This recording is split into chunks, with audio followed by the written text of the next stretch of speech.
You don't have to know how to make a movie.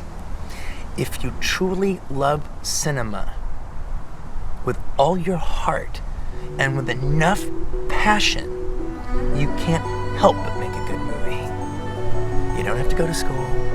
You don't have to know a lens, a 40 and a 50 and a fuck all that shit. Crossing the line, none of that shit's important. If you just truly love cinema with enough passion and you really love it, then you can't help but make a good movie.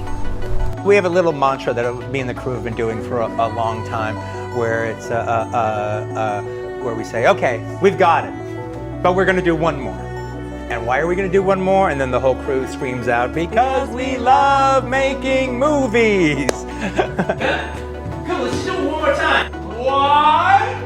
Because we love making movies. You think it's still possible for an up-and-coming filmmaker to go the route you guys went and still be successful? It's tough.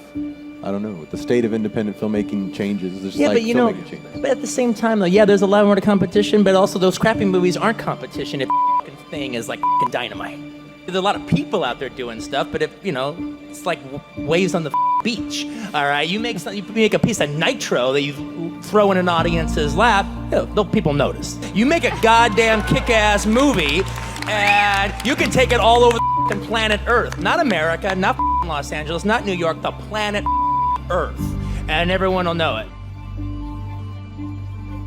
I'm making specific films, and if you make a specific film that's not everything for everybody, you're going to turn some people off. I grandiose my way out of fear. You also can't just, when the going gets tough, not give up on your vision. If you run the 100-yard dash with people that can't run as fast as you, yeah, you'll win. Hands down, you know that. But if you run with people much faster than you, all right, yeah, you might come in last every single time, but your time will be better. Because they're making you run all the faster. They're making you dig down just a little bit more. It doesn't matter that you won, your time is faster. And that's what I knew I had to do. I had to get out of Loserville and throw myself into a place where, this is what the do for a living. And people ask me from time to time, do you make a movie with an audience in mind? Yeah. And my answer is, yes, I do. It's me. I'm the audience. I'm the guy that goes out and pays $7 or $8 in New York, to go and see a movie. If I'm excited about seeing a movie, I see it on opening day, all right? I am the audience, all right? And I know what I want to see. I was betting that there are other people like me out there. If you get the passion to do it, and you do it, and it doesn't work out, I worked got 3 years on a 16mm film that ended up becoming nothing but guitar picks. And I was very disappointed when I realized it wasn't any good, but it was my film school. All right, and I actually got away really cheap. When it was all over, I knew how to make a movie. And I didn't want to show anybody that, but I had the experience. I had a lot cheaper than I would have gone if I'd gone to film school.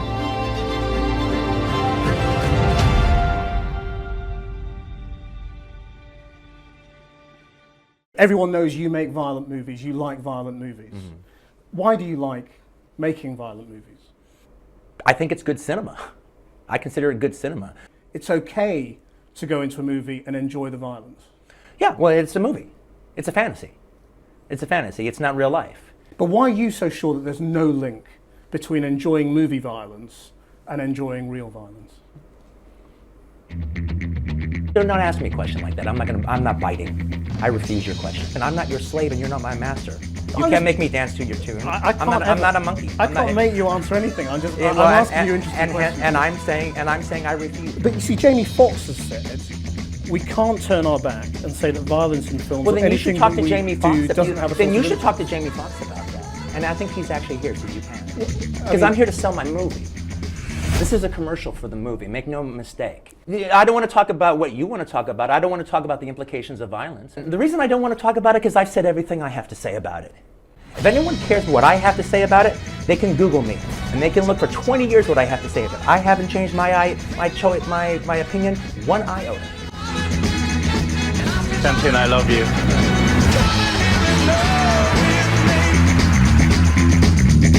Quentin, you have put Margot Robbie, a very talented actress, in your film. This is a, person with a great deal of acting talent, and yet you haven't really given her many lines in the movie.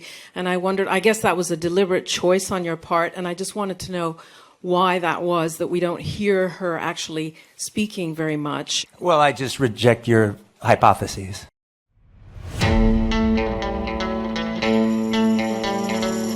I'm a big fan of action and violence in cinema. I always said that it was almost as if it was one of the reasons Thomas Edison invented the camera was to film violence, right? Because it's so good. I want to make movies that people will watch them and that will make them want to make movies.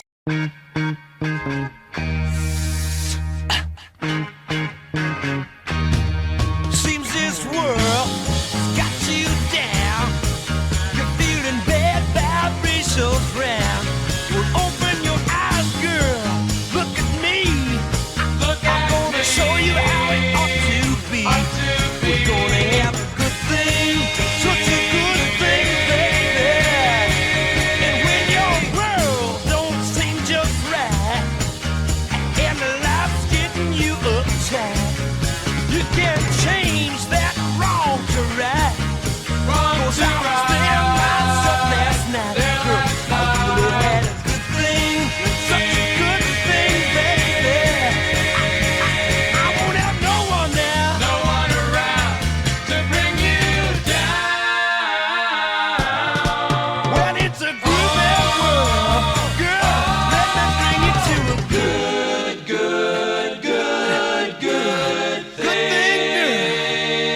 Gotta hear me, you get feasible. Should you try?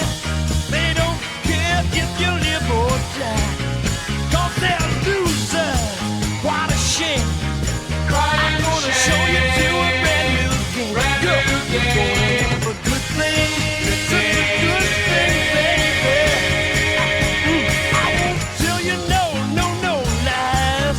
When I'm through, you realize. For the first time, it seems right. I'm gonna stay right here tonight. Girl, we're gonna have a good thing. Such a good thing, baby. I'm nobody, no one around to bring you down. Well, groovy world, girl, let me bring you to a good thing. Such a good thing. People talk about, wow, you've had such success and it's just been so overnight and whatever. Well, whatever success I've got has come after like 8 years of just nothing working out. I had tried to make a film, it's at around 22, 23. I decided, well, you know what, I'm gonna make Ready. a film. Yeah, I'm ready. All right? So I started making this movie. I came up with the idea for a short film that I was gonna shoot. I ended up working for like 3 years on this movie and was financing it from working at a video store. So what means was like I would like get like $200 or so, and then we'd go off and shoot for the weekend, and then we'd run out of money, and then I would like go back to work again, and then like and eventually I would just keep piecing it together. And what you would do is when you'd rent equipment from a rental house, if you rent it on Friday, you have it all weekend. It's kind of this one-day rental, right. and you have to return it Monday morning. So you would just Shoot like burn crazy. your. I mean, you would just like get old before your time trying to like shoot all weekend long and give the stuff back. I had so little money that I couldn't even process this footage. All right, that I was getting. That's way too expensive. All right, so eventually, I ended up after like about 3 years, I ended up like starting processing some of the footage and starting seeing exactly what I had. And guess what? What? I did not have You at had no all what I movie. thought I had. All right, it was amateurish. Yeah. It was real, and not in a charming way either. Now, there were good things about it. You could tell I made it. Yeah. People who knew me could look at, well, that's a Quentin Quentin made movie. that, Yeah, yeah. that has my You've spirit. had that It has from my day one personality. then. I was able to look at it in a realistic way after being horribly depressed for a little bit, but only a short little bit, was the fact that, well, this was my film school. All right, and this was the best film school a person could possibly have. I mean, I actually, instead of like going to school and paying a ton of money to be allowed to use some of their crappy equipment, all right, I actually went out and actually tried to make a feature film. All right, now I failed. It was guitar picks when I was finished, but when I looked at the footage, now all the stuff I did the first year, which was all the story stuff, all right, sucked. All right, but the stuff that I did like the last couple of months, Yeah. that Had wasn't so something. bad.